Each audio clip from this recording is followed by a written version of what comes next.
கிறிஸ்துவின் அன்பானவர்களே, ஆண்டவராகிய இயேசு கிறிஸ்துவின் இனிய நாமத்திலே மதுரை பரவியில் இருக்கிற தூய இம்மானுவேல் ஆலயத்தின் சார்பாக உங்கள் யாவரையும் இந்த ஆன்லைன் ஆராதனைக்கு வாழ்த்தி வரவேற்கிறோம். இந்த மே மாதத்தின் முதலாம் ஞாயிற்றுக்கிழமை இந்த காலையிலே நாம் ஆண்டவருடைய சமூகத்திலே நாம் இருக்கிற இடங்களிலேயே அமர்ந்து ஆண்டவரை நோக்கி பார்க்க ஆண்டவர் நமக்கு ஒரு சிறப்பான தருணத்தை கொடுத்திருக்கிறார். எங்களுடைய தூய இம்மானுவேல் ஆலய அங்கத்தினர்கள் அனைவரும் இப்போது ஆன்லைனில் இருக்கிறீங்க. இதோடு கூட வெளி இடங்களிலிருந்து இந்த ஆன்லைன் ஆராதனையிலே அநேகர் கலந்து கொண்டிருக்கிறீர்கள். இந்த ஆராதனை காலை ஆராதனை முறைமையின்படி நடத்தப்படும். இதை நீங்கள் தொடர்ச்சியாய் பின்பற்றும்படி சொல்ல வேண்டிய பாவ அறிக்கை, விசுவாச பிரமாணம், பரமண்டல ஜெபம் ஆகியவைகளை ஏற்ற நேரங்களிலே நீங்கள் சொல்லும்படி உங்களை அன்போடு கேட்டுக்கொள்கிறேன். உங்களுடைய வேத புஸ்தகம், பாடல் புஸ்தகத்தோடு கூட நீங்கள் பக்தி வினயமாய் ஆண்டவருடைய சமூகத்திலே அமர்ந்து இந்த ஆராதனையிலே கலந்து கொள்ளும்படி உங்களை அன்போடு அழைக்கிறேன். ஜெபம் செய்வோம். நல்ல ஆண்டவரே, நீர் எங்களுக்கு தந்திருக்கிற இந்த சிறப்பான நாளுக்காக நன்றி செலுத்துகிறோம். இந்த மே மாதத்தின் முதலாம் ஞாயிற்றுக்கிழமை நம்முடைய சமூகத்திலே நாங்கள் எங்களுடைய ஆலயத்தின் கதவுகள் பூட்டப்பட்டிருந்தாலும் எங்களுடைய இல்லங்களிலே இருந்து இந்த இணையதளத்தின் வழியாக இந்த ஆன்லைன் ஆராதனையிலே நாங்கள் கலந்து கொள்ளும்படியாக ஆண்டவர் எங்களுக்கு கிருபை செய்திருக்கிறீர். இந்த வாய்ப்பை உம்முடைய சமூகத்திலிருந்து பெற்றுக்கொண்டிருக்கிற நாங்கள் இதை சரியாய் பயன்படுத்தி கொள்ள, இந்த நாளிலே உம்மை நாங்கள் ஆவியோடும் உண்மையோடும் தொழுது கொள்ள, அது மட்டுமல்ல உம்முடைய வார்த்தைகளை நாங்கள் சரியாய் கேட்டு உட்கொள்ள ஆண்டவர் எங்களுக்கு கிருபை செய்து இந்த நேரத்தை ஆசீர்வதித்து கொடுக்க வேண்டும் என்று இயேசு கிறிஸ்துவின் மூலம் தாழ்மையோடு வேண்டுகிறோம். நல்ல பிதாவே, ஆமென். நாம் யாவரும் எழுந்து நின்று கிறிஸ்து சபை பாமாலைகளிலே 19ஆம் பாமாலை பாடுவோம். எவ்வண்ணமாக கர்த்தரே உம்மை வணங்குவேன். பாமாலை எண் 19.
காலை ஆராதனை முறையை பின்பற்றுவோம்.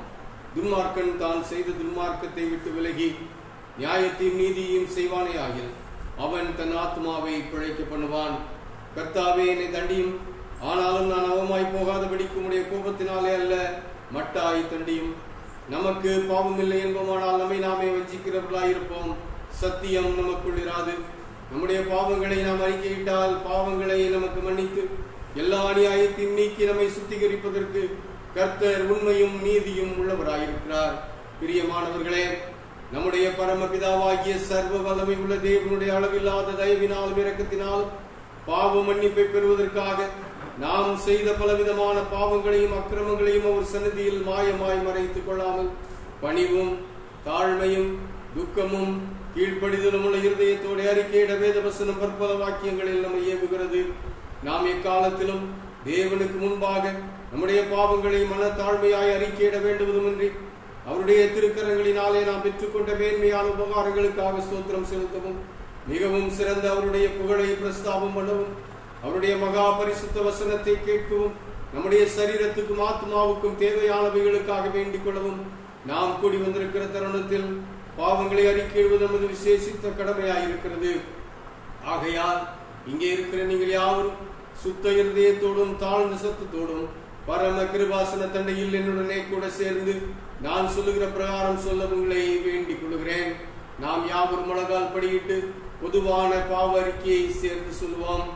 சர்வ வல்லமையும் மிகுந்த இரக்கமும் உள்ள பிதாவே, தப்பி போன ஆடுகளைப் போல நாங்கள் உங்களுடைய வழிகளை விட்டு வழங்கி அலைந்து போனோம். எங்களுடைய யோசனைகளுக்கும் விருப்பங்களுக்கும் மிகவும் இணங்கி நடந்தோம். ஒரு பரிசுத்த கற்பனைகளுக்கு விரோதமாய் குற்றம் செய்தோம். செய்யத்தக்கவைகளை செய்யாமல் செய்யத்தகாதவைகளை செய்து வந்தோம். எங்களுக்கு சுகமே இல்லை. ஆனாலும் ஆண்டவரே, தேவரீர் கர்த்தராகிய இயேசு கிறிஸ்துவின் மூலமாய் மனிதருக்கு அருள் செய்த வாக்குத்தத்தங்களின்படியே நிர்பாக்கியம் உள்ள குற்றவாளிகளாகி எங்களுக்கு இறங்கும். தப்பிதங்களை அறிக்கையிடுகிற எங்கள் மேல் பொறுமையாயிரும். பாவத்தின் நிமித்தம் துக்கப்படுகிற எங்களை சீர்படுத்தும். மிகவும் இரக்கமுள்ள பிதாவே, உடைய பரிசுத்த நாமத்துக்கு மகிமை உண்டாகும்படி நாங்கள் இனி தேவ பக்தியும் நீதியும் தெளிந்த பக்தியும் உள்ளவர்களாய் நடந்து வர இயேசு கிறிஸ்துவின் நிமித்தம் எங்களுக்கு கிருபை செய்தருளும். ஆமென். நம்முடைய கர்த்தராகிய இயேசு கிறிஸ்துவின் பிதாவாய் இருக்கிற சர்வ வல்லமை உள்ள தேவன் பாவியின் மரணத்தை விரும்பாமல் அவன் தன் பாவத்தை விட்டு திரும்பி பிழைப்பதையே விரும்பி பாவத்தின் நிமித்தம் துக்கப்படுகிற தமது ஜனத்துக்கு பாவ விமோசனத்தையும் மன்னிப்பையும் கூறி அறிவிக்க தம்முடைய பணிவிடைக்காரருக்கு அதிகாரத்தையும் கட்டளையையும் அருளி செய்திருக்கிறார். மெய்யாய் மனம் திரும்பி தமது பரிசுத்த சுவிசேஷத்தை உண்மையாய் விசுவாசிக்கிற யாவருக்கும் அவர் பாவங்களை மன்னித்து விமோசனம் செய்கிறார். ஆகையால் கடைசியிலே அவருடைய நித்திய ஆனந்தத்தில் சேரத்தக்கதாய் இத்தருணத்தில் நாம் செய்கிறது அவருக்கு பிரியமாயிருக்கவும் இனி உயிரோடு இருக்கும் நாளெல்லாம் மாசு இல்லாமல் பரிசுத்தம் உள்ளவர்களாய் நடக்கவும் அவர் நமக்கு மெய்யான மனம் திரும்புதலையும் நம்முடைய பரிசுத்தாவையும் அருளி செய்ய வேண்டும் என்று நம்முடைய கர்த்தராகிய இயேசு கிறிஸ்துவின் மூலமாய் அவரை வேண்டிக் கொள்ள கடவோம். ஆமென். ஆண்டவர் கற்பித்த ஜெபத்தை சேர்ந்து சொல்வோம். பரமண்டலங்களில் இருக்கிற எங்கள் பிதாவே, உம்முடைய நாமம் பரிசுத்தப்படுவதாக, உம்முடைய ராஜ்யம் வருவதாக, உம்முடைய சித்தம் பரமண்டலத்திலே செய்யப்படுகிறது போல பூமியிலேயும் செய்யப்படுவதாக. அன்றன்றுள்ள எங்கள் அப்பத்தை எங்களுக்கு இன்று தாரும். எங்களுக்கு விரோதமாய் குற்றம் செய்கிறவர்களுக்கு நாங்கள் மன்னிக்கிறது போல எங்கள் குற்றங்களை எங்களுக்கு மன்னியும். எங்களை சோதனைக்குள் பிரவேசிக்க பண்ணாமல் தீமையை நின்று எங்களை ரட்சித்துக் கொள்ளும். ராஜ்யமும் வல்லமையும் மகிமையும் என்றென்றைக்கும் உம்முடையவைகளே. ஆமென். ஆண்டவரே, எங்கள் உதடுகளை திறந்தருளும். தேவனே, எங்களை ரட்சிக்க விரைவாய் வாரும். பிதாவுக்கும் குமாரனுக்கும் பரிசுத்தாவிக்கும் மகிமை உண்டாவதாக.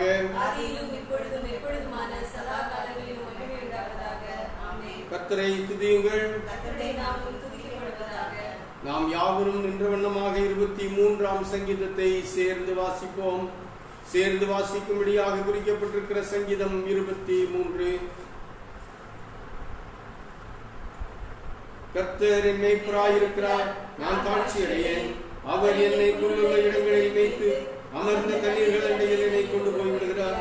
அவர் என் ஆத்மாவை தேற்றி தம்முடைய நாமத்தின் நிமித்தம் என்னை நீதியின் பாதைகளில் நடத்துகிறார். நான் மரண இருளின் பள்ளத்தாக்கிலே நடந்தாலும் பொல்லாப்புக்கு பயப்படேன். தேவரீர் என்னோட கூட இருக்கிறீர். உமது கோலும் உமது தடியும் என்னை தேற்றும். என் சத்துருக்களுக்கு முன்பாக நீர் எனக்கு ஒரு பந்தியை ஆயத்தப்படுத்தி என் தலையை எண்ணெயால் அபிஷேகம் பண்ணுகிறீர். என் பாத்திரம் நிரம்பி வழிகிறது. என் ஜீவன் உள்ள நாளெல்லாம் நன்மையும் கிருபையும் என்னை தொடரும். நான் கர்த்தருடைய வீட்டிலே நீடித்த நாட்களாய் நிலைத்திருப்பேன். பிதாவுக்கும் குமாரனுக்கும் பரிசுத்த ஆவிக்கும் மகிமை உண்டாவதாக.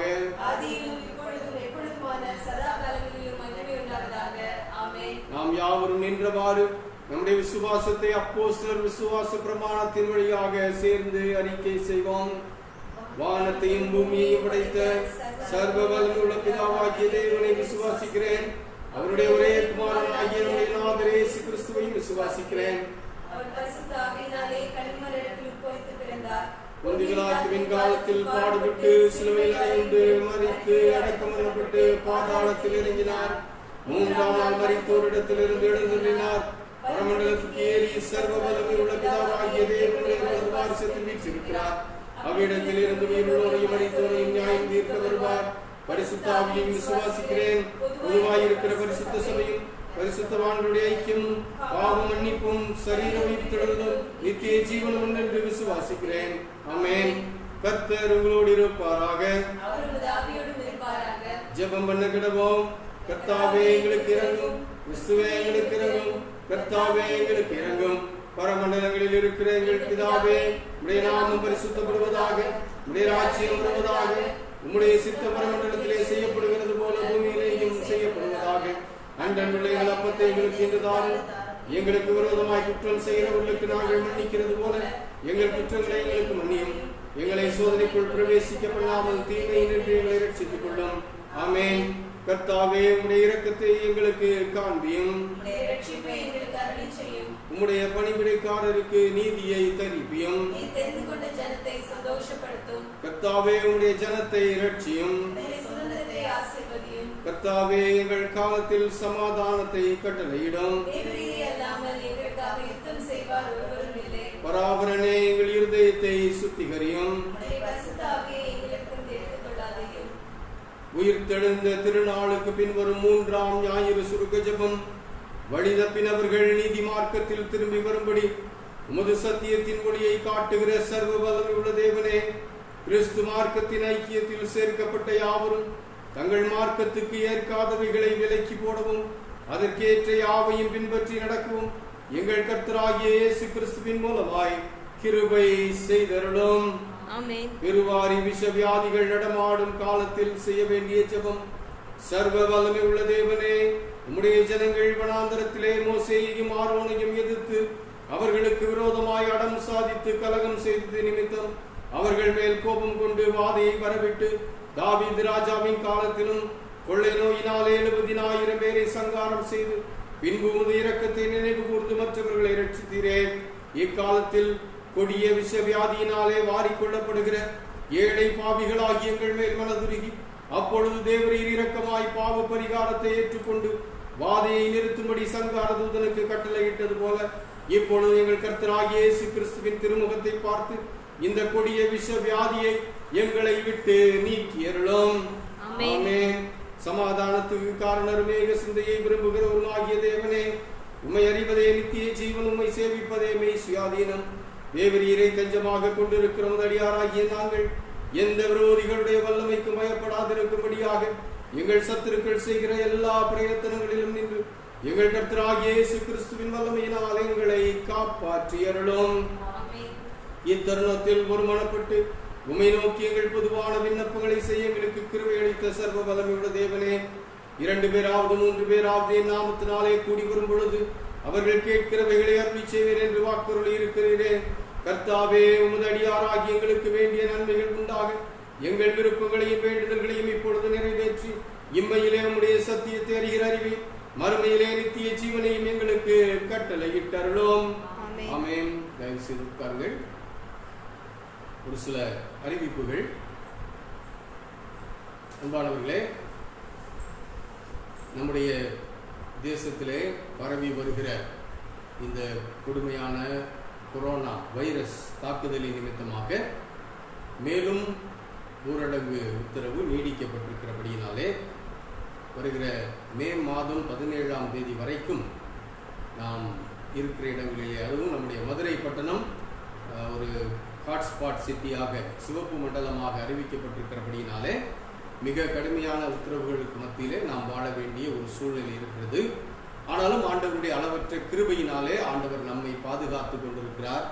அவருடைய பாதுகாவலின் கீழாக பத்திரமாக வாழ்ந்து கொண்டிருக்கிற நாம் தொடர்ந்து அவருக்கு நன்றி உள்ளவர்களாக, அவரை எப்பொழுதும் ஸ்தோத்தரிக்கிறவர்களாக, அவரை எப்பொழுதும் மனதிலே நினைத்து கொண்டிருக்கிறவர்களாக நாம் இருக்கிற சூழ்நிலையில, கடினமான சூழ்நிலை தான், ஆனால் அந்த சூழ்நிலையிலும் ஆண்டவரை நாம் விட்டுவிடாமல் வாழ ஆண்டவர் நமக்கு உதவி செய்யட்டும். அந்த சிந்தையோடு கூட நீங்கள் வாழுங்கள். இந்த சமயத்தில் காணிக்கைகளை பற்றி சில காரியங்களை சொல்ல நான் ஏவப்படுகிறேன். ஒவ்வொரு வாரமும் நான் ஏற்கனவே சொல்லியிருக்கிறேன், அதனால சில வாரங்கள் நடுவில் சொல்லலை. இந்த ஆராதனை முடியும் போது, காணிக்கை பாடல் பாடும்போது நீங்கள் சிறப்பாக காணிக்கைகளை எடுத்து வைத்துக் கொள்ளும்படி உங்களை அன்போடு நான் கேட்டிருக்கிறேன். ஏனென்றால் இது நாம் ஆண்டவருக்கு செலுத்துகின்ற நம்முடைய அன்பின் வெளிப்பாடு. ஆகையினாலே இதுவரைக்கும் நீங்கள் செலுத்தியிருக்கிற காணிக்கைகளை நீங்கள் பத்திரமா எடுத்து வைத்துக் கொள்ளுங்கள். ஒருவேளை ஆண்டவருக்கு சித்தமானால் 17ஆம் தேதிக்கு பிறகு சில தளர்வுகள் இருக்கும் பட்சத்திலே உங்களுடைய வீடுகளுக்கு வந்து நான் காணிக்கை வாங்கிக் கொள்வதற்கு திட்டமிட்டிருக்கிறேன். நம்முடைய சபையாரை சந்தித்தது போலவும் இருக்கும். அதே நேரத்தில் உங்களுடைய கரங்களிலே இருக்கிற காணிக்கைகளையும் ஆண்டவருடைய ஆலயத்தின் பயன்பாட்டிற்கென்று பெற்றுக்கொள்வதற்கு அது உதவியாக இருக்கும். அது மட்டுமல்ல, 2 மாத சந்தா, மார்ச் மாதம் வரைக்கும் சந்தா செலுத்தியிருக்கிறீர்கள். ஏப்ரல் மே மாத சந்தாவையும் நீங்கள் உங்களுடைய கவர்களிலே நீங்கள் எடுத்து வைத்துக் கொள்ளுங்கள். சந்தாவுக்கு உங்களுடைய கரங்களிலே உடனே நான் ரசீது போட்டு கொடுத்து சந்தாவும் வாங்கிக் கொள்வீனாக. மாத சந்தாவையும் அதே வேளையிலே உங்களுடைய காணிக்கைகளையும் நீங்கள் ஆயத்தமாக வைத்திருங்கள். ஒருவேளை ஆண்டவருக்கு சித்தமானால் மே மாதம் 17ஆம் தேதிக்கு பிறகு காலை நேரங்களிலே கொஞ்சம் தளர்வுகள் இருக்கிறது அல்லவா, அந்த நேரங்களிலே 2 அல்லது 3 வீடுகளுக்கு தினந்தோறும் வந்து உங்களை சந்தித்து ஜெபித்து உங்களுடைய மாத சந்தாவையும் காணிக்கைகளையும் பெற்றுக்கொள்வதற்கு நான் திட்டமிட்டிருக்கிறேன். ஆண்டவருடைய வழிகாட்டுதலின்படி, நம்முடைய தேச சட்டத்தின்படி, தேச சட்டத்தை மீறி நம்ம எதுவும் செய்யக்கூடாது. சட்டங்களுக்கு உட்பட்டு நாம் சில காரியங்களை செய்யலாம். ஏனென்றால் ஆலயத்திற்கு உங்களுடைய காணிக்கை மிக மிக முக்கியமானது. ஆகையினாலே அதை நீங்கள் பிரத்யேகப்படுத்தி வைத்துக் கொள்ளும்படி உங்களை அன்போடு ஞாபகப்படுத்துகிறேன். என்னடா இவ்வளவு கொரோனா நேரத்திலேயும் காணிக்கையை பற்றி கேட்கிறானே நீங்க நினைக்காதீங்க. இது என்னுடைய கடமை. ஒரு போதகராக சபை மக்களுக்கு ஆண்டவருக்கு கொடுக்க வேண்டும் என்ற காரியத்தை போதிக்க வேண்டியது என்னுடைய கடமை. கொடுக்க வேண்டியது உங்களுடைய கடமை. ஆகையினாலே என்னுடைய கடமையை நான் செய்கிறேன். உங்களுடைய கடமையின்படி நீங்கள் ஆண்டவருக்கு செலுத்த வேண்டியதை பிரத்யேகப்படுத்தி வைத்துக் கொள்ளுங்கள். ஒருவேளை எங்களுக்கே இல்லையே, நாங்கள் எப்படி எடுத்து வைக்கிறதுன்னு நீங்க யோசிக்காதீங்க. கடந்த வாரம் ஒரு செய்தியை நம்ம படித்தோம். சாரிபாத் என்ற ஊரில் இருக்கிற ஒரு விதவை ஆண்டவர் எப்படி போஷித்தார். ஒண்ணுமே இல்லாத நிலையில ஆண்டவருக்கு அவள் கொடுத்தாள். ஆண்டவர் அவளை பஞ்சகாலம் முழுவதிலும் வழி நடத்தினார் என்ற ஒரு பெரும் உண்மையை நாம் படித்திருக்கிறோம். ஆகையினால நீங்க இல்லை என்று யோசிக்காதீங்க. ஆண்டவருக்கு கொடுக்க வேண்டியதை பிரத்யேகப்படுத்தி வைங்கள். உங்களிடம் இருக்கிறதை வைத்து ஆண்டவர் இந்த கொடிய காலம் முழுவதிலும் உங்களை நிச்சயமாய் அற்புதமாய் வழிநடத்துவார் என்பதை நீங்கள் சோதித்து பாருங்கள். ஆகையினால நான் காணிக்கையை கேட்கிறேன், நீங்க வருத்தப்படாதீங்க. என் கடமையை நான் செய்கிறேன். உங்கள் கடமையை செய்ய நீங்கள் ஆயத்தமாகிக் கொள்ளுங்கள். இந்த காலங்கள் எல்லாம் சீக்கிரமாய் மாறும் என்று நாம் நம்புவோம், ஜெபிப்போம். சீக்கிரமாக நம்முடைய மதுரை மண்டலம் சிவப்பில் இருந்து ஆரஞ்சுக்கு வந்து பச்சை நிறத்திற்கு மாறி எல்லா காரியங்களிலும் இருக்கிற கட்டுப்பாடுகள் நீங்கி நாம் எப்பொழுதும் போல ஆண்டவரை வழிபடுவதற்கும் நம்முடைய கடமைகளை செய்வதற்கும் ஆண்டவர் சீக்கிரமாய் வாசல் திறக்க வேண்டும் என்று சொல்லி ஜெபிப்போம். அதுவரைக்கும் வழிபாட்டு தலங்களிலே கூடி ஆராதிப்பதற்கு இருக்கிற எல்லா தளர்வுகளும் எல்லா கட்டுப்பாடுகளும் தளர்த்தப்படும் வரைக்கும் ஆண்டவரை நாம் இவ்விதமாக நம்முடைய வீடுகளில் இருந்து ஆன்லைன் வழியாக நாம் ஆண்டவரை தொடர்ந்து ஆராதிப்போம். ஆண்டவர் கொடுத்திருக்கிற இந்த வாய்ப்பை பயன்படுத்திக் கொள்வோம். உங்களுடைய நிலைகளிலே ஆண்டவர் உங்களுக்கு அற்புதமாக உதவி செய்து உங்களை வழி நடத்துவார். நம்முடைய ஆலயத்திற்காக நீங்கள் ஜெபியுங்கள்.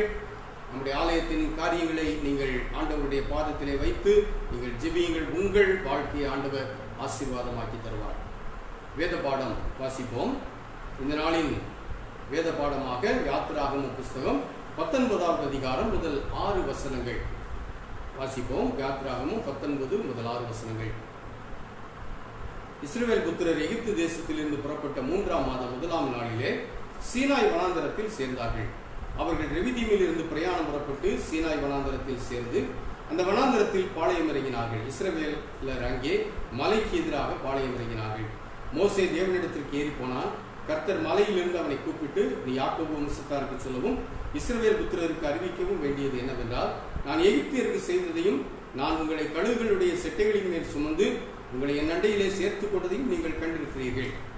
இப்பொழுது நீங்கள் என் வாக்கை உள்ளபடி கேட்டு என் உடன்படிக்கையை கை கொள்வீர்களானால் சகல ஜனங்களிலும் நீங்களே எனக்கு சொந்த சம்பத்தாய் இருப்பீர்கள். பூமி எல்லாம் என்னுடையது. நீங்கள் எனக்கு ஆசாரிய ராஜ்யமும் பரிசுத்த ஜாதியுமாய் இருப்பீர்கள் என்று நீ இஸ்ரவேல் புத்திரருடைய சொல்ல வேண்டிய வார்த்தைகள் என்றார் என்பது. இருந்தவாறு தலைகளை தாழ்த்தி செய்திக்கு ஆயத்தமாகி ஆண்டவருடைய சமூகத்திலே உங்களை தாழ்த்துவோம், ஜெபம் செய்வோம். நல்ல ஆண்டவரே, எங்களுடைய தேவையை அறிந்து எங்களோடு கூட உங்களுடைய வசனங்களின் வழியாக பேசி எங்களை தைரியப்படுத்தி எங்களை நிலைநிறுத்துகிறீர்கள். நல்ல ஆண்டவரே, இந்த நாளிலும் உடைய சமூகத்திலே வந்து அமர்ந்திருக்கிறோம். உம்மை தொழுது கொண்டோம். உடைய வார்த்தைகளை கேட்க ஆயத்தமாக அமர்ந்திருக்கிறோம். எங்களை தைரியப்படுத்துகிற, எங்களை நெறிப்படுத்துகிற, எங்களை விருப்பப்படி செய்ய தூண்டுகிற உடைய வார்த்தைகள் எங்களுடைய உள்ளங்களிலே பதியட்டும். எங்கள் உள்ளங்களை ஆண்டவர் உடைத்து உடைய வார்த்தைகளை உள்வாங்குகிற நிலமாக்கிட்டார். உடைய வார்த்தைகள் எங்களுக்குள்ளே பதிவதினாலே நாங்கள் அதன் வழியாக செழிப்படைய விரும்பினார். இயேசு கிறிஸ்துவின் மூலம் ஜெபிக்கிறோம் நல்ல பிதாவே, ஆமென். கிறிஸ்துவின் அன்பானவர்களே, ஆண்டவராகிய இயேசு கிறிஸ்துவின் இனிய நாமத்திலே உங்கள் யாவரையும் வாழ்த்தி இந்த ஆராதனைக்கு திரும்ப வரவேற்கிறேன். நம்முடைய தூய இம்மானுவேல் ஆலய திருச்சபை மக்கள் மட்டுமல்ல, உலகெங்கும் நம்முடைய ஆராதனையை அநேகர் பார்த்து பயனடைந்து கொண்டிருக்கிறார்கள் என்பதை அறிந்து நான் ஆண்டவருக்கு நன்றி சொல்கிறேன். நம்முடைய ஆலயம் ஒரு சிறிய ஆலயம், ஆனால் இன்றைக்கு நம்முடைய ஆலயத்தை ஆண்டவர் உலகளாவிய நிலையிலே கொண்டு சென்றிருக்கிறார். ஏனென்றால் பல வெளிநாடுகளிலிருந்து வருகிற தொலைபேசி அழைப்புகளும் சில கமெண்ட்ஸ் இவைகளை பார்க்கும்போது, அதே போல வெளி மாநிலங்கள் இவைகளிலிருந்து வருகிற அந்த கமெண்ட்ஸையும் பார்க்கும்போது நம்முடைய ஆலயத்தின் இந்த ஆராதனையின் வழியாக ஆண்டவர் பெரும் காரியங்களை செய்து கொண்டிருக்கிறார். அநேகரை தேற்றி கொண்டிருக்கிறார். ஒருவேளை நீங்க நினைக்கலாம், நம்ம என்ன கொஞ்சம் பேர் உட்கார்ந்து நம்ம வீட்டுக்குள்ள உட்கார்ந்துருக்கிறவர்கள், உங்களுக்கு தெரிஞ்சது நீங்க உங்க வீட்டுக்குள்ள 2 பேர் 3 பேர் உட்கார்ந்து இந்த மொபைல் வழியாவோ அல்லது டிவி வழியாவோ நீங்கள் இதை பார்த்து கொண்டிருக்கிறதாக மட்டும் நினைத்துக் கொண்டிருக்கிறீர்கள். இல்லைங்க, இந்த ஆராதனையை உலகம் முழுவதும் பார்த்து கொண்டிருக்கிறார். வெள்ளிக்கிழமை ஆராதனை முடிந்த பிறகு ஒரு சனிக்கிழமை காலையில ஒரு கமெண்ட் ஒன்று வந்தது. அந்த சகோதரர் அந்த வெள்ளிக்கிழமை செய்தியின் வழியாக தொடப்பட்டதாகவும் எழுதி அந்த செய்திக்காக ஆண்டவரை துதிக்கிறேன் என்று எழுதியிருந்தார். அவர் எங்கிருந்து எழுதியிருக்கிறார் தெரியுமா? லண்டன்ல இருந்து எழுதுகிறார். இது உண்மையிலேயே ஆண்டவர் நமக்கு செய்திருக்கிற ஒரு பெரிய காரியம். நம்முடைய திருச்சபையை சேர்ந்த ஒருவர் அவங்களுக்கு அந்த லிங்க் அனுப்பியிருக்கிறாங்க. அவங்க அதை பார்த்துட்டு எழுதுகிறார்கள். அதே போல மற்ற அரபு நாடுகளிலும் இருந்து இதை பார்த்து நம்முடைய ஆராதனையிலே கலந்து கொண்டு மற்றவர்களுக்கும் அனுப்பி கொடுக்கிறார்கள். எங்களுடைய வீட்டு உரிமையாளர் அவங்க குவைத்தில் இருக்கிறாங்க. அவங்களுக்கு இந்த லிங்க் போகிறது. அவங்க இதை பார்த்து விட்டு அவர்கள் அங்கே பலருக்கு இதை அனுப்புகிறார்கள். அங்கிருந்து வருகிற அந்த கமெண்ட்ஸ் எல்லாத்தையும் பார்க்கும்போது ஆண்டவர் நம்முடைய ஆலயத்தின் வழியாக, அதே போல மதுரையில் கத்தீட்ரலை சேர்ந்த ஒரு என்னுடைய நண்பன் ஒருவன் கடந்த வாரம் பேசும்போது சொன்னார், நீ மிக குறைந்த அளவிலான ஒரு சின்ன ஆலயத்தில் அங்கத்தினர்களை வைத்துட்டு நீ எங்க கத்தீட்ரலுக்கு போட்டி போடும் விதமா ஆராதனை நடத்திட்டு இருக்குதேன்னு அவன் என் இடத்துல கேட்டான். அதை அவன் கோபமா கேட்கல, அந்த அளவுக்கு அவன் சொல்றான், நீ ஒரு சின்ன ஆலயம், கொஞ்சம் பேர் தான் அவனுக்கு மெம்பர்ஸ் இருக்கிறாங்க, ஆனாலும் நீ எங்களுக்கு இணையாக நீ செய்து கொண்டிருக்கிறாயே. இப்ப நான் சொன்னேன், நான் யாருக்கும் போட்டியாக இதை செய்யல. எங்களுடைய ஆலயத்தின் நோக்கம் யாரோடும் போட்டி போட வேண்டும் என்பது அல்ல. எங்கள் மக்கள் இந்த நாட்களிலே ஆவிக்குரிய வாழ்விலே வளர்ச்சி அடைய வேண்டும், அவங்க தொய்ந்து போயிடக்கூடாது என்பதற்காக இது எங்கள் மக்களுக்காக இந்த ஆராதனையை நாங்கள் ஆரம்பிச்சோம், நடத்திக்கிட்டு இருக்கிறோம். ஆனால் ஆண்டவருடைய செயல் இது மதுரையில மட்டும் இல்ல, வெளிநாடுகளிலும் சரி, வெளி மாநிலங்களிலும் சரி. நேற்றைய தினத்தில் என்னுடைய நண்பர்கள் சிலர், பல போதவர்கள் கேரளாவில் இருக்கிறாங்க. அவங்க யாருக்கு நான் லிங்க் அனுப்புறதில்லை. ஆனா அவர்கிட்ட பேசும்போது அவங்க சொன்னது என்னன்னா, ஃபேஸ்புக்ல உங்களுடைய ஆராதனையை நாங்கள் பார்க்கிறோம்னு சொன்னாங்க. உண்மையிலே மகிழ்ச்சியா இருந்தது. வேற்று மொழி பேசுகிறவர்களா இருந்தாலும் சரி, அவங்களுக்கு என்னுடைய மொழி புரியும். ஏன்னா அவங்க கன்வென்ஷன்களுக்கு நான் அடிக்கடி போயிருக்கிறேன். ஆகையினால அவர்கள் இந்த நிகழ்ச்சியில நான் வரையின உடனே பார்த்து இப்போ ஆராதனையில் அவங்க கலந்து கொண்டு கமெண்ட்ஸ் எழுதுறாங்க. ஆக வெளி மாநிலங்கள், மதுரை மாவட்டம், நம்முடைய தமிழ்நாடு, வெளிநாடுகள், இதெல்லாம் ஆண்டவர் நம்முடைய ஆலயத்தின் வழியாக ஆசீர்வாதங்களை கொண்டு செல்கிறார். இதை ஏன் சொல்றேன்னா, நீங்க நினைச்சிட்டு இருக்கிறீங்க, நம்மள பல நினைச்சிட்டு இருக்கிறீங்க, நம்ம என்ன சாதிச்சிட போறோம், நம்மளே ஒரு சின்ன ஒண்ணுக்கும் பயன்படாம வீட்டுக்குள்ள உட்கார்ந்துகிட்டு இருக்கிறோம், எந்த விதத்திலும் எங்களுக்கு போதுமான வசதிகள் இல்லை, வாழ்க்கையை நினைச்சா நடுக்கமா இருக்குது, இப்படியெல்லாம் நாங்க இருக்கிறோம், எப்படி எங்க வாழ்க்கையே பெரிய கேள்விக்குறியா இருக்கிறதே. ஏதோ வெள்ளிக்கிழமை ஞாயிற்றுக்கிழமை எங்க போதகர் ஆராதனை நடத்துறாருங்கிற ஒரு ரீதியில கலந்து கொண்டிருக்கலாம். ஆனால் அன்பானவர்களே, ஆண்டவர் நம்மை நேசிக்கிறார், ஆண்டவர் நம்மோடு இருக்கிறார், ஆண்டவர் நம்மை கைவிடவில்லை என்பதை இந்த சம்பவங்கள் நிரூபிக்கின்றன. ஆகையினால்தான் இதை நான் சாட்சியாக சொன்னேன். இப்படி ஆண்டவர் நம்மை இந்த நாட்களிலே பயன்படுத்தி கொண்டு வருகிறவர் நமக்கு என்ன சொல்லி இருக்கிறார் தெரியுமா? கடந்த ஞாயிற்றுக்கிழமை செய்தியின் தொடர்ச்சிக்கு வருகிறேன். சொந்த சம்பத்துக்கள் என்று அவர் நம்மை அழைக்கிறார். சொந்த பொக்கிஷங்கள் ஞாபகம் இருக்குது இல்லையா? போன வாரம் படித்த செய்தி, அதனுடைய தொடர்ச்சியை இன்றைக்கு படிப்போம் என்று நான் ஏற்கனவே சொல்லியிருந்தேன். ஏன்னா ஒரு குறிப்பு தான் போன வாரம் நம்ம படித்தோம். இதுல 3 நிலைகள் சொல்லப்படுகின்றன. ஒன்று, இவர்களுக்கு ஆண்டவர் என்ன செய்தார், அதாவது சொந்த சம்பத்துகளுக்கு ஆண்டவர் என்ன செய்தார், சொந்த சம்பத்துகள் எப்படி இருக்கணும் என்பதை குறித்து 2 நிலைகள் சொல்லப்படுகின்றன. 4ஆம் வசனம், 5ஆம் வசனம், 6ஆம் வசனம், யாத்திராகமம் புத்தகம் 19வது அதிகாரத்தில். அதை எடுத்து வைத்துக் கொள்ளுங்கள். சொந்த சம்பத்துகள்.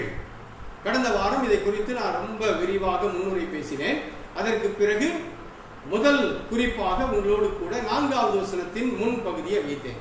நான் எகிப்தியருக்கு செய்ததை நீங்கள் கண்டிருக்கிறீர்கள் என்று ஆண்டவர் சொந்த சம்பத்துகளுக்கு தைரியம் கொடுத்தார். என்ன, எதுக்காக சொன்னாரு?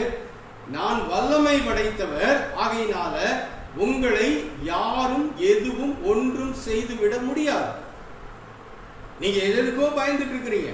இந்த 2 மாத பிரயாணம், அவருடைய பிரயாணம் ஏறக்குறைய நம்மளை போல 40 நாட்களை முடிச்சிருக்கிறோம் இல்லையா? 1.5 மாத பிரயாணம் நம்ம வந்திருக்கிறோம். அந்த 1.5 மாத பிரயாணத்துல எவ்வளவு கேள்விகள், இன்னும் 1/2 மாத பிரயாணம் இருக்குது நமக்கு, எத்தனை கேள்விகள். இப்படி பிரயாணத்தை முடிச்சு பிரயாணத்தில் வந்துகிட்டு இருக்கும் போதே களைத்து சோர்வடைந்து அவருடைய ஜனங்களுக்கு அவர் தைரியம் ஊட்டும் விதமாக சொல்றாரு, நீங்க என்னுடைய சொந்த சம்பத்துகளை நான் விட்டுருவேனா? நீங்க என்னுடைய சொந்த சம்பத்து, என் கைக்குள்ள இருக்கிறீங்க, பூமி எல்லாம் என்னுடையது.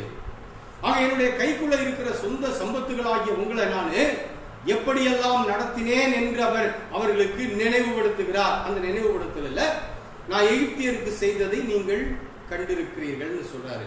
என்ன அர்த்தம்? அதுல போன வாரம் படித்தோம், அவருடைய வல்லமையை அவர் நினைவுபடுத்துகிறார். நான் வல்லமை படைத்த தெய்வன், என்னாலே செய்யக்கூடாத அதிசயமான காரியம் ஒன்றுண்டோ என்று எரேமியா 32வது அதிகாரத்தில் கேட்ட வசனத்தையும் நம்ம படிச்சோம் இல்லையா? ஆக அந்த நினைவுபடுத்தலோடு கூட இன்றைக்கு அடுத்த குறிப்பு வருவோம். ஏன்னா பழையதையே நாம் நிறைய நேரம் பேசிட்டு இருக்க வேண்டிய அவசியம் இல்லை.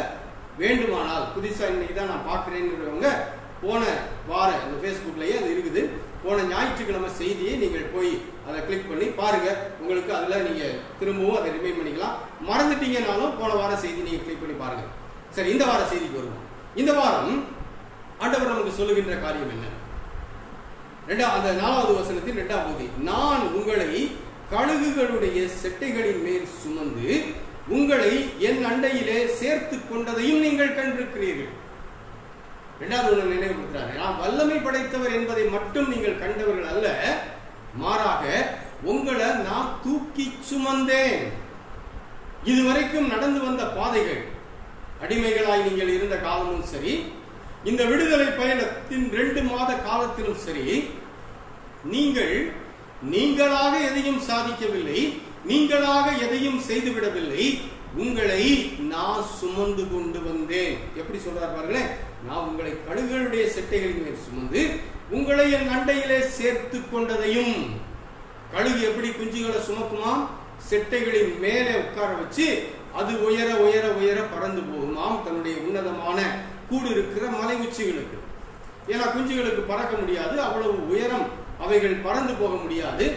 கழுகுகளின் கூடுகள் எல்லாம் கண்மலையின் மேலே இருக்கும்.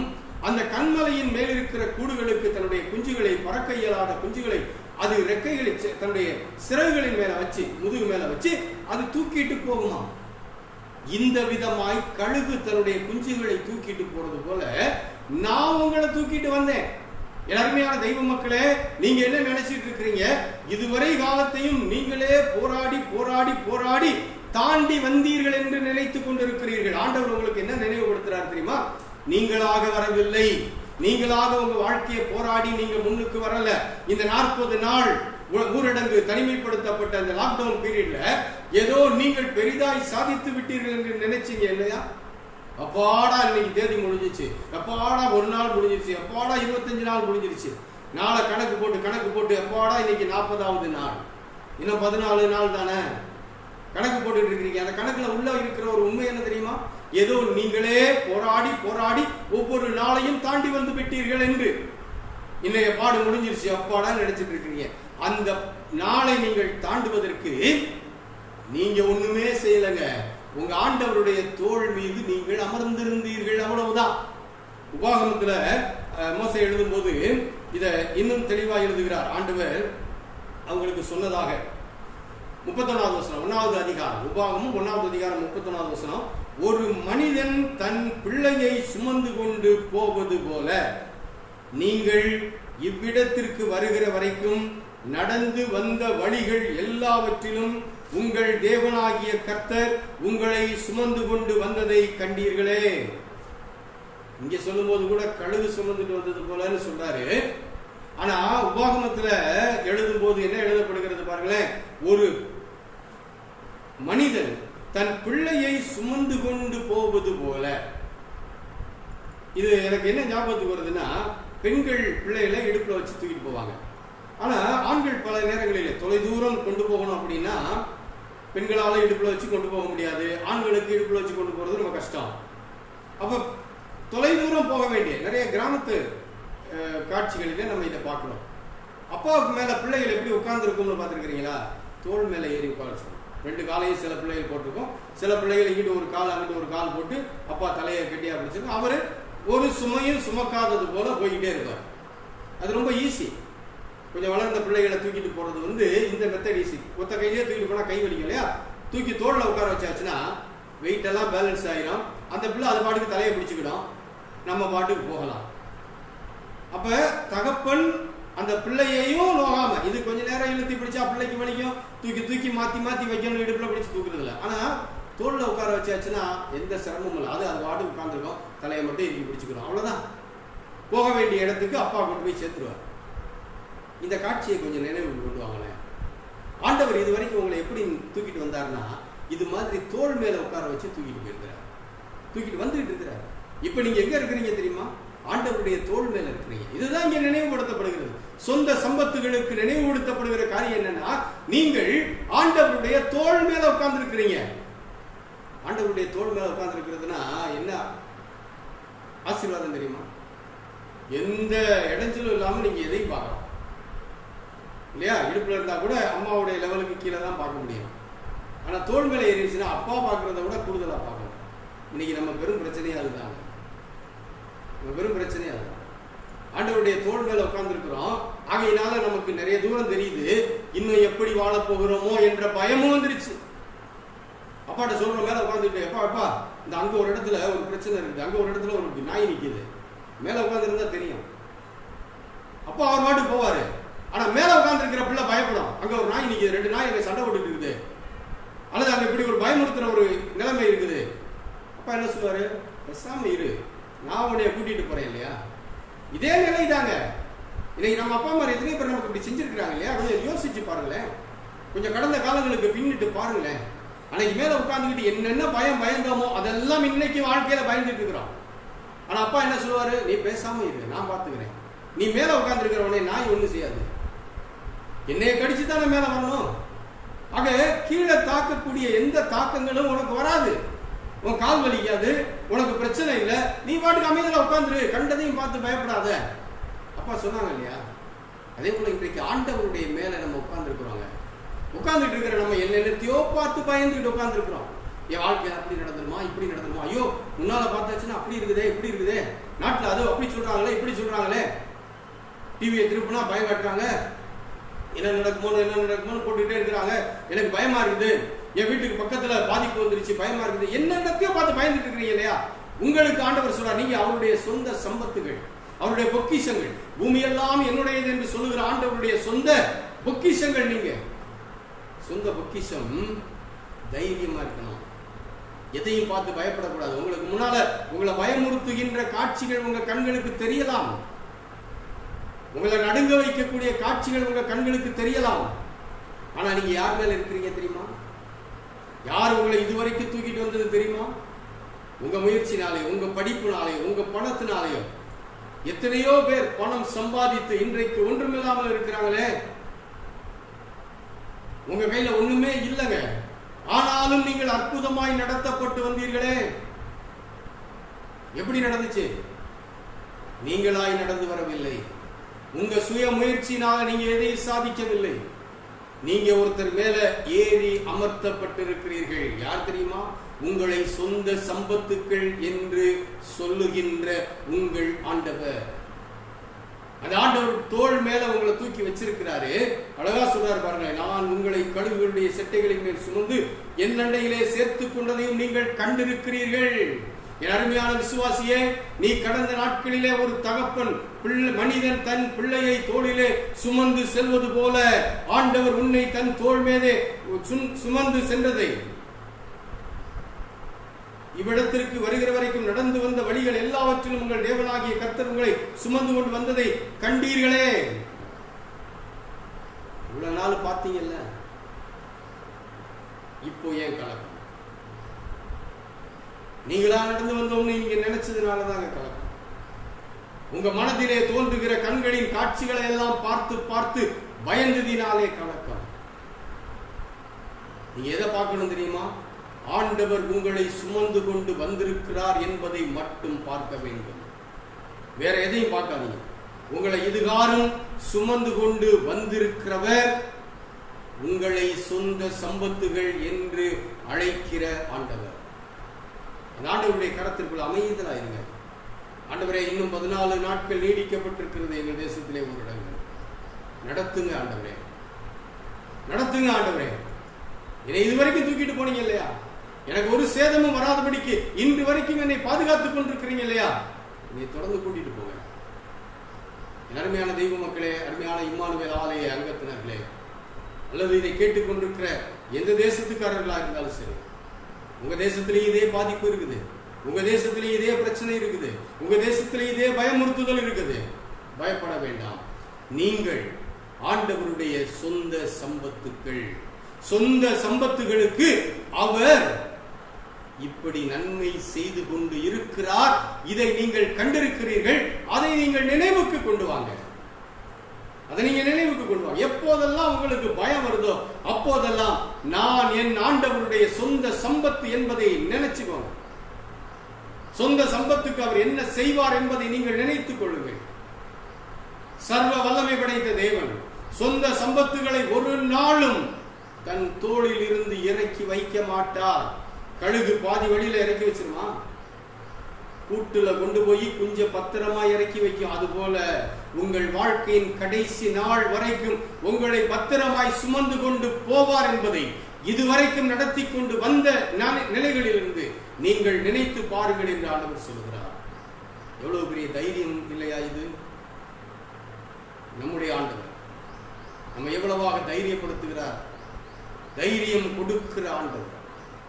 உங்களுக்கும் எனக்கும் வேண்டிய தைரியத்தை ஆண்டவர் இந்த வார்த்தையின் மூலமாய் கொடுத்து, இதுவரைக்கும் உன்னை நடத்தி கொண்டு வந்திருக்கிறேன், ஆகையினாலே நீ தைரியமாயிரு என்று சொல்வதின் அர்த்தம் என்ன? இனிமேலும் உன் வாழ்க்கையின் கடைசி நேரம் வரைக்கும் உன்னை இதே போல நடத்தி கொண்டு போவேன் என்று அவர் தைரியம் கொடுக்கிறார். ஆகையினால கையில காசு இல்ல, எதிர்காலம் எப்படி இருக்குமோ எதை பத்தி பயப்படாதீங்க, தைரியமா இருங்க. அடுத்ததாக என்ன சொல்கிறார்? இது அவர் நினைவுபடுத்துகிறார் சொந்த சம்பத்துகளுக்கு. அவர் எப்படிப்பட்டவராக இருந்தார் என்பதை சொந்த சம்பத்துகளுக்கு நினைவுபடுத்துகிறார். அடுத்து இந்த சொந்த சம்பத்துகள் எப்படி இருக்கணுங்கிறத சொல்லுகிறார். 5வது வசனம், இப்பொழுது நீங்கள் என் வாக்கை உள்ளபடி கேட்டு, என் வாக்கை உள்ளபடி கேட்டு. அப்ப சொந்த ஜனங்கள் எப்படிப்பட்டவர்களா இருக்க வேண்டும் என்று ஆண்டவர் எதிர்பார்க்கிறார் என்பது இங்கே சொல்லப்படுகிறது. ஒரு சிலர் நினைக்கலாம், இதுவரைக்கும் நீங்க இந்த ஆறுதல் செய்தியவே பேச மாட்டீங்களே, ஆனா இப்ப பேசிட்டே வரீங்களே. ஆண்டவரே, அன்பானவர்களே, ஆறுதல் செய்தியும் வேதத்திலே உண்டு. அதே வேளையில அந்த ஆறுதல் செய்தி மட்டுமல்ல, அந்த ஆறுதல் செய்தி நமக்கு பலிக்கணும் அப்படின்னா அடுத்த நிபந்தனைகளும் உண்டு. இது ஒரு நாள்ல பேசி முடிக்க முடியாதுங்கிறதுனால இந்த கடந்த வாரமும் இந்த வாரத்தின் இந்த பாதி வேளையிலும் இந்த செய்தியின் ஆறுதல் பகுதியை உங்களோடு கூட நான் பகிர்ந்து கொண்டேன். ஏன்னா இன்னைக்கு நம்ம எல்லாரும் இக்கட்டில் உட்கார்ந்துருக்கோம். இந்த நேரத்தில் இதுவும் நமக்கு தேவை. ஆக இந்த ஆறுதல் மட்டும் முடிந்து விடாது. இந்த ஆறுதலை தொடர்ந்து அவருடைய சொந்த சம்பத்துகள் எப்படி இருக்கணும், என்ன செய்யணுங்கிற நிபந்தனையும் உண்டு. இது ஆண்டவருடைய பிள்ளைகளுக்கு கட்டாயமாய் விதிக்கப்பட்டிருக்கிற நிபந்தனை. இதை தாண்டி நீங்க எந்த ஆசீர்வாதத்தையும் பெற்றுக்கொள்ள முடியாது. இது நினைவுபடுத்தல். இதுவரை சொல்லப்பட்டது நினைவுபடுத்தல். எதுக்கு நினைவுபடுத்துறாரு? இனிமேலும் உங்களை நான் இதே போல வழி நடத்துவேன் என்று நினைவுபடுத்துகிறார். சரி, இப்போ நினைவுபடுத்தல் முடிந்த பிறகு அவர் அடுத்த நிபந்தனை வைக்கிறார். என்ன நிபந்தனை? அவருடைய சொந்த சம்பத்துகள். இப்பொழுது நீங்கள் என் வாக்கை உள்ளபடி கேட்டு. யாருக்கு சொல்றாரு? சொந்த சம்பத்துகள். இதெல்லாம் கேட்டீங்கன்னா என் சொந்த சம்பத்துகளா இருப்பீர்கள் நிபந்தனையோட தான் அதை சொல்றாரு. அப்ப சொந்த சம்பத்துகள் என்பவர்கள் யார்? தேவனுடைய வார்த்தைகளை உள்ளபடி கேட்கிறவர்கள். உங்க விருப்பப்படி இல்ல, உள்ளது உள்ளபடி நீங்கள் தேவனுடைய வார்த்தையை கேட்க வேண்டும். அன்பானவர்களே, இதை ஏன் அழுத்த நிறுத்தமாய் சொல்லுகிறேன் என்றால், இன்றைய நாட்களிலே வேத வசனங்கள் நம்முடைய காதுகளுக்கு ஏற்றபடி வழங்கப்படுகின்றதையும் நாம் கண்டு கொண்டிருக்கிறோம். அதாவது வசனத்துல ஒரு பாதியை மட்டும் எடுத்துக்கிறது, ஒரு பாதியை மட்டும் எடுத்து அந்த ஒரு பாதியை வைத்து நமக்கு சொல்லிக் கொடுக்கப்படுகிறது. உதாரணமாக ஒரு வசனத்தை மட்டும் நான் சொல்லுகிறேன். ஒருவேளை ஒரு சிலர் இத நீங்க கேட்டிருக்கலாம். யோவான் 15வது அதிகாரம்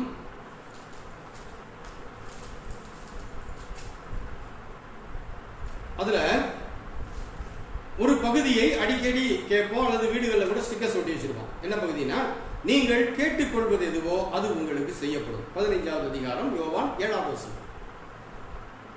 நீங்கள் கேட்டுக்கொள்வது எதுவோ அது உங்களுக்கு செய்யப்படும். ஒரு சிலர் ஜெபம் பண்ணும்போதும் இந்த பகுதியை, இந்த பதத்தை பயன்படுத்தி ஜெபிக்கிறதை நான் கேட்டிருக்கிறேன். நீங்கள் கேட்டுக்கொள்வது எதுவோ அது உங்களுக்கு செய்யப்படும் என்று சொல்லியிருக்கிறீரே ஆண்டவரே, நாங்கள் இதெல்லாம் கேட்கிறோம், எங்களுக்கு செய்யுங்க. இது வசனத்தை உள்ளபடி கேட்டு என்ற பகுதிக்கு பொருத்த முடியாது. ஏனென்றால் அந்த வசனம் முழுமையா எப்படி இருக்கு தெரியுமா? நீங்கள் என்னிலும் என் வார்த்தைகள் உங்களிலும் நிலைத்திருந்தால் கமா இருக்கு. ஆனா இன்னைக்கு என்ன பண்ணிடுறோம் தெரியுமா? வசனத்தின் ஒரு பகுதியை மட்டும் பிரித்து எடுத்து அந்த பகுதியை மட்டும் சொந்தம் கொண்டாடி, அதை மட்டும் உரிமை பாராட்டி, அதை மட்டும் வச்சு ஜெபித்துக் கொண்டிருக்கிறோம். அன்பானவர்களே, இது தவறு. வசனம் முழுசு எப்படி சொல்லுது? நீங்கள் என்னிலும் என் வார்த்தைகள் உங்களிலும் நிலைத்திருந்தால் நீங்கள் கேட்டுக்கொள்வது எதுவோ அது உங்களுக்கு செய்யப்படும்.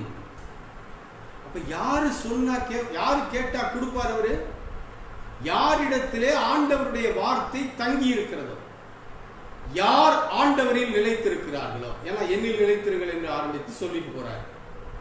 அப்ப ஆண்டவரில் நிலைத்திருந்து, அதாவது ஆண்டவருடைய பிள்ளைகளாக இருந்து ஆண்டவருடைய விருப்பப்படி செய்து ஆண்டவருடைய வார்த்தைகள் உங்கள் உள்ளங்களிலே தங்கி இருக்க நீங்கள் இடம் கொடுத்திருக்கும் போது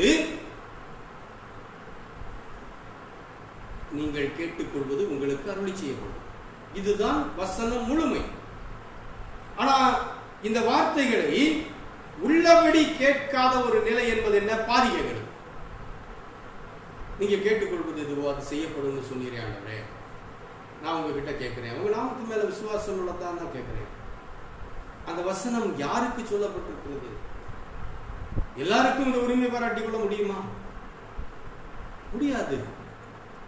அன்பானவர்களே, இதை சொல்லும்போது ஒரு ஞாபகம் வருவது. 2-3 நாட்களுக்கு முன்பதாக ஒரு வாட்ஸ்அப் லைவ்ல பார்த்துட்டு இருந்தேன். ஒருத்தர் பேசிட்டு இருக்கிறார்.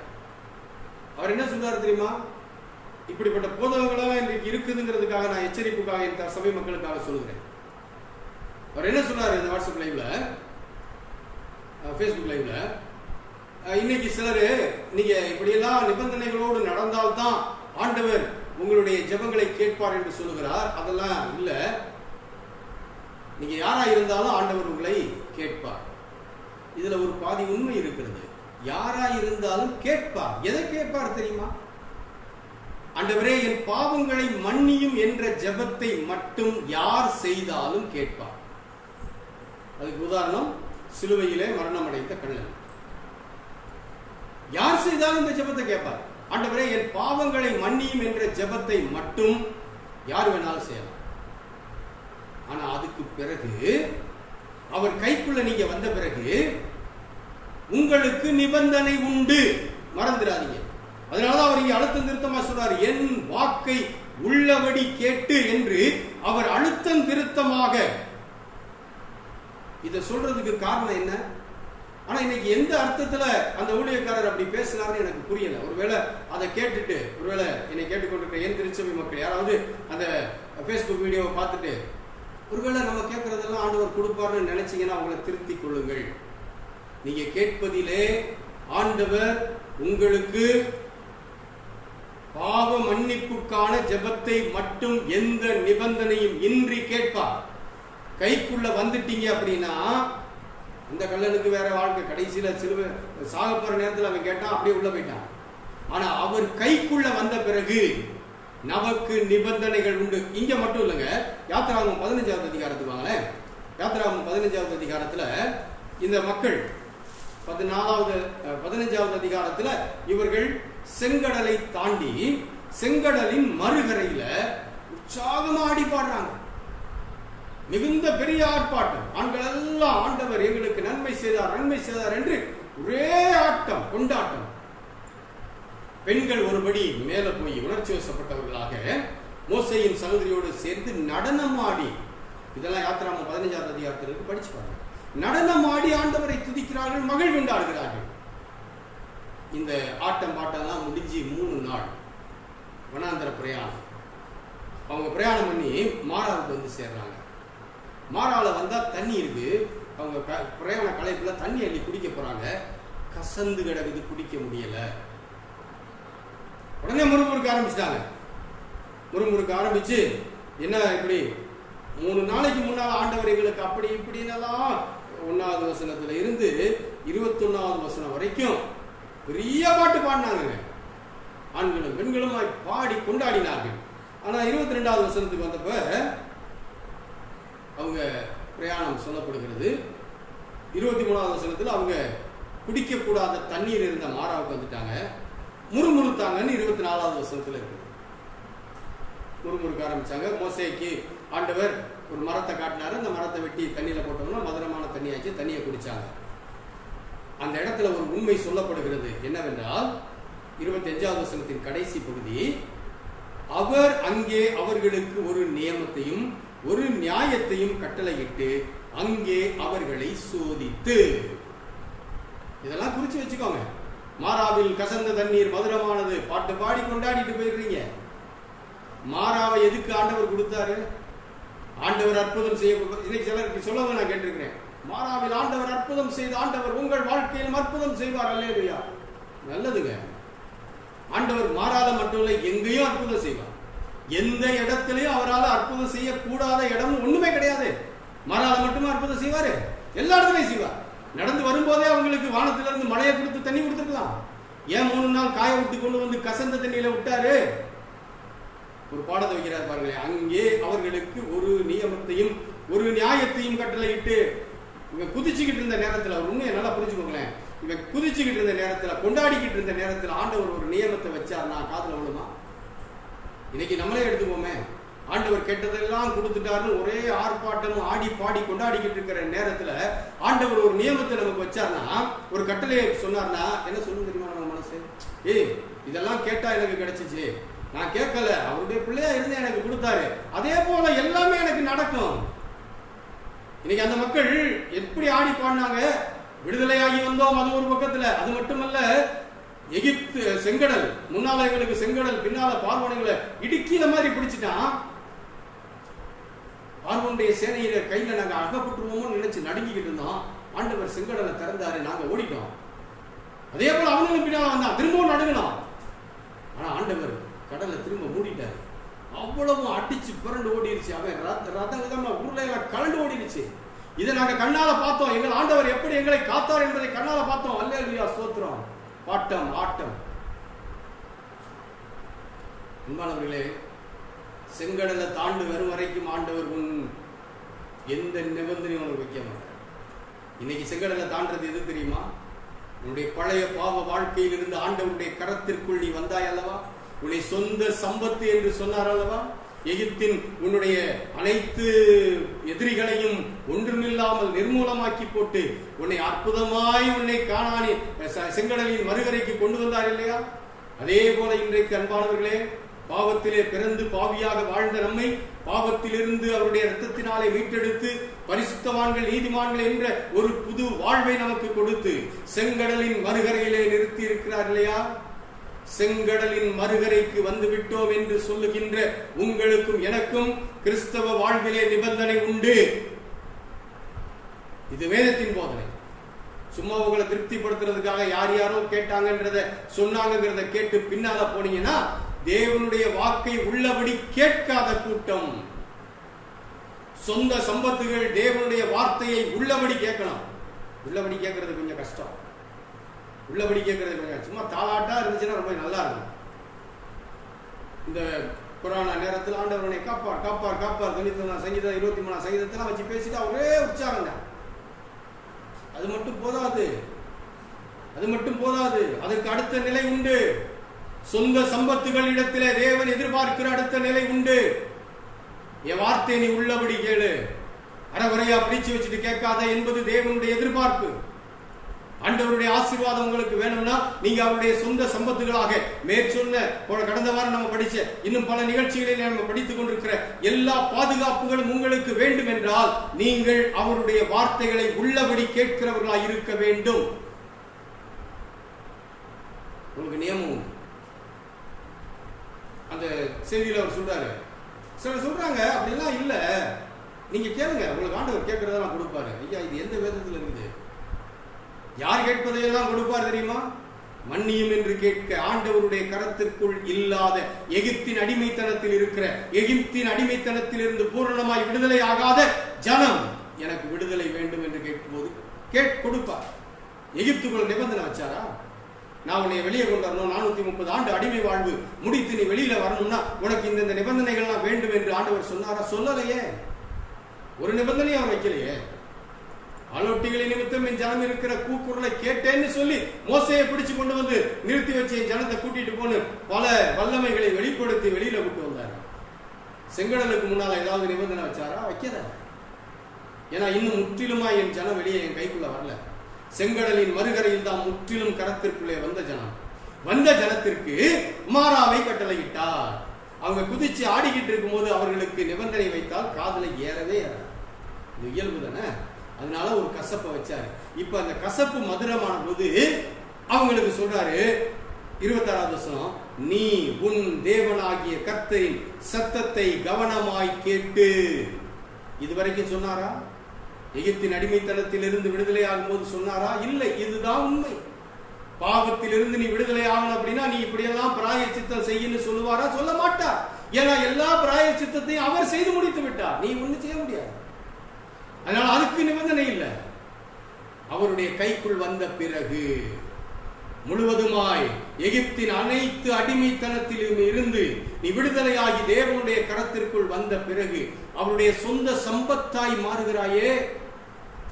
சொந்த சம்பத்தாய் மாறும்போது நிபந்தனை உண்டு. என்ன நிபந்தனை? நீ உன் தேவனாகிய கர்த்தரின் சத்தத்தை கவனமாய் கேட்டு அவர் பார்வைக்கு செம்மையானவைகளை செய்து. யாத்திராகமும் 15வது அதிகாரம் 26ஆம் வசனம் வாசித்துக் கொண்டிருக்கிறேன். அவர் பார்வைக்கு செம்மையானவைகளை செய்து அவர் கட்டளைகளுக்கு செவி கொடுத்து அவருடைய நியமங்கள் யாவையும் கை கொண்டால்.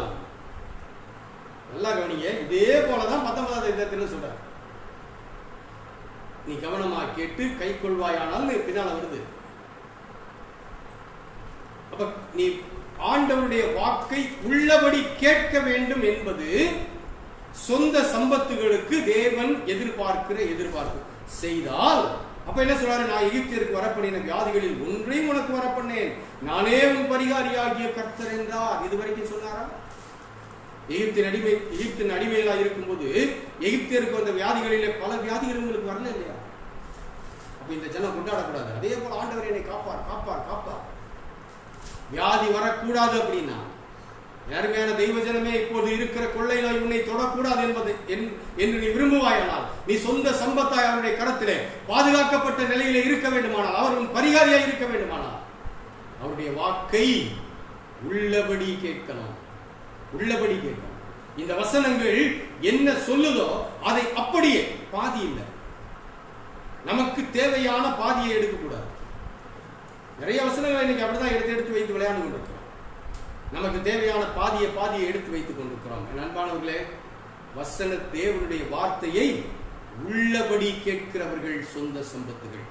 உள்ளபடி கேட்டாதான் சொந்த சம்பத்தா இருக்க முடியும். இன்னும் அடுத்த வசனங்களை வருகிற வாரத்தில் என்னுடைய அடுத்த பகுதியையும் அதற்கு அடுத்த 6வது வசனத்தையும் நாம் ஆண்டவருக்கு சித்தமானால் அடுத்த ஞாயிற்றுக்கிழமை காலை ஆன்லைன் ஆராதனையிலே படிப்போம். ஏன்னா வெள்ளிக்கிழமை ஆராதனைக்கு இன்னொரு செய்தியை நாம் பார்த்து நிறுத்தி இருக்கிறோம். அதனுடைய தொடர்ச்சியை நாம் வெள்ளிக்கிழமை பிரித்தானியாவில் அதை படிக்கணும். ஆகையினால இந்த செய்தியின் தொடர்ச்சியை வருகிற ஞாயிற்றுக்கிழமை காலை ஆராதனையிலே நாம் படிப்போம். இன்னைக்கு ஆண்டவர் நமக்கு சொல்லிக் கொடுத்திருக்கிறது, சுமந்து கொண்டு வந்தவர், மறந்துடாதீங்க, கவலைப்படாதீங்க, கலங்காதீங்க, அவர் இன்னமும் உங்களை சுமப்பார். அப்படி செய்யணும் அப்படின்னா அவருடைய வாக்கை, தேவனுடைய வார்த்தைகளை உள்ளபடி நீங்கள் கேட்கணும். உங்க இஷ்டத்துக்கு நீங்க பிரிச்சு எடுத்து வைத்துக் கொண்டு அந்த வார்த்தைகளிலே நீங்கள் அர்த்தம் கண்டு கொண்டிருக்காதீர்கள், மகிழ்ந்து கொண்டிருக்காதீர்கள். வார்த்தைகளை உள்ளபடி கேளுங்கள். அப்படி செய்யும் போது நீங்கள் சொந்த சம்பத்துகளாக இருக்கிறீர்கள். உங்களை ஆசீர்வதிப்பாராக. நாம் யாவரும் எழுந்து நின்று 172ஆம் கிறிஸ்தவ கீர்த்தனை பாடுவோம். இது காணிக்கை நேரம். காணிக்கைகளை எடுத்து வைத்துக் கொள்ளுங்கள். 172ஆம் கிறிஸ்தவ கீர்த்தனை, அதிலே 3 சரணங்களை பாடுவோம். பாதம் ஒன்றே வேண்டும், இந்த பாரில் எனக்கு மற்றேது வேண்டாம், பாதம் ஒன்றே வேண்டும். முதல் 3 சரணம்.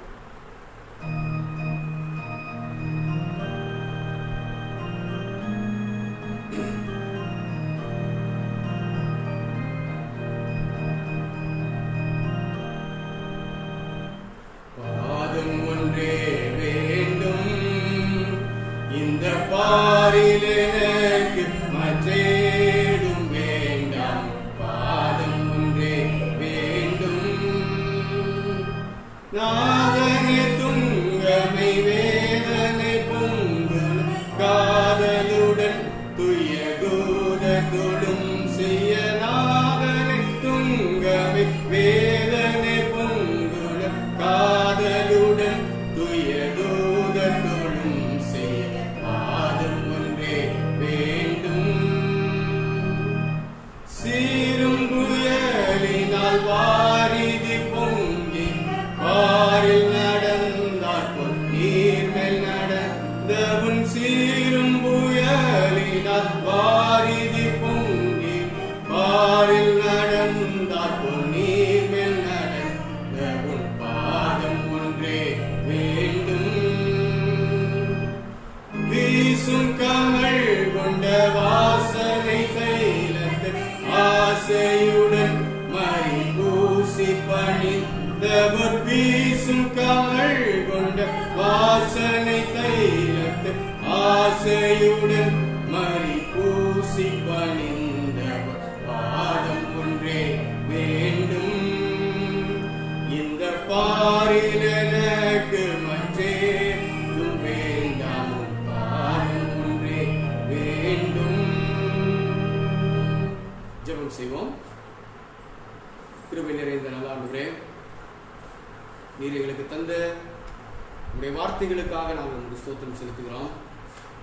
ஆண்டவரே, உங்களுடைய சொந்த சம்பத்துகள் என்று உம்மாலே பெயர் பெற்றவர்கள், அழைக்கப்பட்டவர்கள், ஆசீர்வதிக்கப்பட்டவர்கள் நாங்கள். சொந்த சம்பத்துகளை உம்முடைய வல்லமை காட்டி நீர் வழிநடத்தினீர், தோள் மீது சுமந்து நீர் வழிநடத்தினீர். அந்த சொந்த சம்பத்துகள் உம்முடைய வார்த்தைகளை உள்ளபடி கேட்க பிரியப்படுகிறவர்களாய் இருக்க வேண்டும். தங்களுடைய மனம் கவர்ந்த நிலையிலே பேசப்படுகிற வார்த்தைகளை அல்ல, உம்முடைய வார்த்தைகள் அவர்களை குத்தினாலும், அவர்களை கிழித்தாலும், அவருடைய காயங்களை பிதுக்கி எடுத்தாலும் அதையும் உள்ளபடி கேட்டு உம்முடைய சொந்த சம்பத்துகளாய் இருக்க வேண்டும் என்று நீர் விரும்புகிறீர். இந்த பாடத்தை எங்களுக்கு சொல்லிக் கொடுத்திருக்கிறீர். எங்கள் மேல் நீர் பிரியம் வைத்திருக்கிறதுனாலே, இப்படி நாங்கள் வாழ்வதினாலே எங்களை சுற்றி இருக்கிற இந்த பயங்கரமான பாதிப்புகள் மத்தியிலே நீர் எங்கள் வைத்தியராக இருந்து எங்களை முற்றிலும் உங்களுடைய கரத்திலே வைத்து எங்களை பாதுகாத்துக் கொள்வீர். எங்களை போஷிக்கிறவராக, எங்களுடைய தேவைகளை சந்திக்கிறவராக எங்களுக்கு இருப்பீர். அதற்காக நாங்கள் இப்படி வாழ வேண்டும் என்று எங்களுக்கு நீர் கற்றுக் கொடுத்திருக்கிறீர். உங்களுக்கு ஸ்தோத்திரம். நம்முடைய வார்த்தைகளை படித்திருக்கிற நாங்கள் இதன் அடிப்படையில எங்கள் வாழ்க்கையை சரிப்படுத்திக் கொள்ள ஆண்டவர் எங்களுக்கு கிருபையும் பலனும் தர வேண்டும் என்று ஜெபிக்கிறோம். கேட்ட வசனத்தின்படி வாழ்வதற்குரிய கிருபையை தாரும், வாழ்வதற்குரிய வழிகளை எங்களுக்கு உண்டாக்கி தாரும். எங்களையும் உமக்கு அர்ப்பணிக்கிற கிருபையை தாரும். ஆண்டவரே, எங்கள் திருச்சபை மக்களுக்காக ஜெபிக்கிறோம். தூய இம்மானுவேல் ஆலயத்தின் அங்கத்தினர்களாகிய எங்கள் மக்கள் பொருளாதார ரீதியாக அனுபவித்துக் கொண்டிருக்கிற சூழ்நிலைகளை, கஷ்டங்களை ஆண்டவர் மாற்ற வேண்டும் என்று ஜெபிக்கிறோம். கர்த்தாவே, அவர்களுக்கு ஏற்ற நிலைகளை அவர்களுக்கு நீர் தாரும். வருமானம் உண்டாகக்கூடிய வழிகளை உங்களுடைய பிள்ளைகளுக்கு நீர் உண்டாக்கி தாரும். அது நிமித்தமாக கவலை இல்லாமல் அவருடைய வாழ்வை அவர் நடத்துவதற்கு ஆண்டவர் கிருபை தாரும். சுகவீனமாக இருக்கிறவர்களுக்காக ஜெபிக்கிறோம். சுகவீனங்களை மாற்றி போடும் கர்த்தாவே. வயது முதிர்வின் காரணமாக பலவீனத்தோடு இருக்கிற எங்களுடைய திருச்சபை மக்களை ஆண்டவரே நீர் தொட்டு சுகமாக்க வேண்டும் என்று ஜெபிக்கிறோம். திரும்பவும் நாங்கள் ஆலயத்திலே வரும்போது அனைவரும் வந்து உம்மை ஆராதிக்கிற பெரும் கிருபையை தாரும்.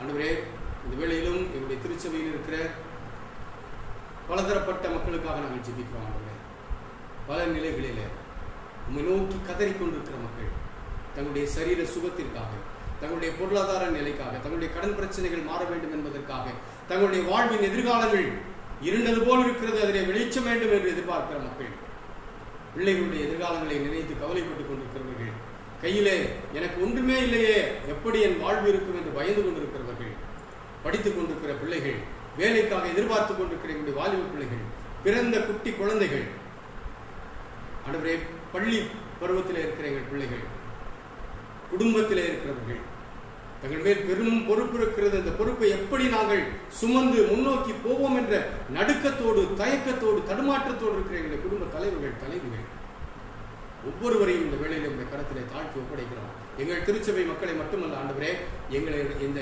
நிகழ்ச்சியை, இந்த ஆராதனையில கலந்து கொண்டிருக்கிற அல்லது இந்த ஆராதனையை பிற்பாடு பார்க்க போகிற அனைத்து மக்களுக்கும் விதமான நிலைகளிலிருந்து உம்மை நோக்கி உம்முடைய சமூகத்திலே உம்மை எதிர்பார்த்து காத்துக் கொண்டிருக்கிற ஒவ்வொருவருக்கும் ஆண்டவரே நீர் மனதிறங்கி அவருடைய வாழ்வின் சூழ்நிலைகளுக்கு ஏற்றாற் போல அவர்களுக்கு விடுதலையையும், அவர்களுக்கு ஆசீர்வாதத்தையும், அவர்களுக்கு நல் வாழ்வையும் கட்டளையிட வேண்டும் என்று ஜெபிக்கிறோம். எங்களுடைய இம்மானுவேல் ஆலயத்துக்காக ஜெபிக்கிறோம். ஆண்டவரே, எங்களுடைய ஆலயத்தின் மக்கள் உமக்காக கொடுக்க பழகி கொண்டு வந்த மக்கள் உமக்காக எடுத்து வைத்திருக்கிறார்கள் சுவாமி. இந்த காணிக்கைகள் எல்லாவற்றையும் ஆண்டவர் ஆசீர்வதிக்க வேண்டும் என்று ஜெபிக்கிறோம். சிறப்பாக தங்களுடைய இல்லாத நிலையில் இருந்து, தங்களுடைய வறுமை நிலையில் இருந்து இந்த நாளிலே உமக்கென்று எடுத்து வைத்திருக்கிற அவருடைய கையின் பிரயாசங்களை, அவருடைய காணிக்கைகளை ஆண்டவர் ஆசீர்வதித்து சாரிபாத் அந்த விதவைக்கு இறங்கினது போல இந்த கடின பஞ்சகாலம் முழுவதும் உடைய பிள்ளைகளுக்கு நீர் இரக்கம் செய்ய வேண்டும் என்று ஜெபிக்கிறோம். அவருடைய வீடுகளிலே உமக்கென்று எடுத்து வைத்திருக்கிற பிள்ளைகளுடைய வீடுகளிலே எதுவும் குறைந்து போகாதபடிக்கு குறைய குறைய ஆண்டவர் ஏதாவது ஒரு வழியிலே உடைய பிள்ளைகளை நிரப்பிக்கொண்டே இருக்க வேண்டும் என்று ஜெபிக்கிறோம். அப்படிப்பட்ட ஆசீர்வாதங்களை தாரும். நாங்கள் திரும்பவும் இணைந்து எங்களுடைய ஆலயத்தை நாங்கள் என்னென்ன காரியங்களை செய்ய திட்டமிட்டிருந்தோம் அவைகள் எல்லாம் நாங்கள் விரைவாய் செய்து முடிக்க ஆண்டவர் எங்களுக்கு பலன்தான். எந்த ஒரு காரியமும் தடைபடாதபடி ஆண்டவர் வழி நடக்கும். எங்கள் ஒவ்வொருவரையும் ஆண்டவரே நீர் உம்முடைய கரத்திலே வைத்து ஆசீர்வதித்து பலப்படுத்தி காத்துக்கொள்ள வேண்டும் என்று எங்கள் ஆண்டவர் இயேசு கிறிஸ்துவின் வழியாய் தாழ்மையோடு ஜெபிக்கிறோம் நல்ல பிதாவே, ஆமென். கர்த்தர் உன்னை ஆசீர்வதித்து உன்னை காக்க கடவர். கர்த்தர் தம்முடைய முகத்தை உன்மேல் பிரகாசிக்க பண்ணி உன்மேல் கிருபையாய் இருக்க கடவர். கர்த்தர் தம்முடைய முகத்தை உன்மேல் பிரசன்னமாக்கி உனக்கு சமாதானம் கட்டளையிட கடவர். ஆமென். மங்கள கவிகளிலே இரண்டாம் கவியை பாடுவோம். கர்த்தர் தந்த ஈவுக்காக என்றென்றைக்கும் ஸ்தோத்திரம். கர்த்தர் தந்த ஈவுக்காக என்றென்றைக்கும் ஸ்தோத்திரம். விண்ணோர் மன்னோர் கூட்டமாக பாடுவார் சங்கீதனம். மீட்கப்பட்ட யாவரால் ஏக தேவரீருக்கே ஆரவார மாயென்றைக்கும் ஸ்தோத்திரம் உண்டாகவே. கர்த்தருடைய ஆசீர்வாதம் உங்களோடு இருப்பதாக. கர்த்தர் உங்களை ஆசீர்வதிப்பாராக.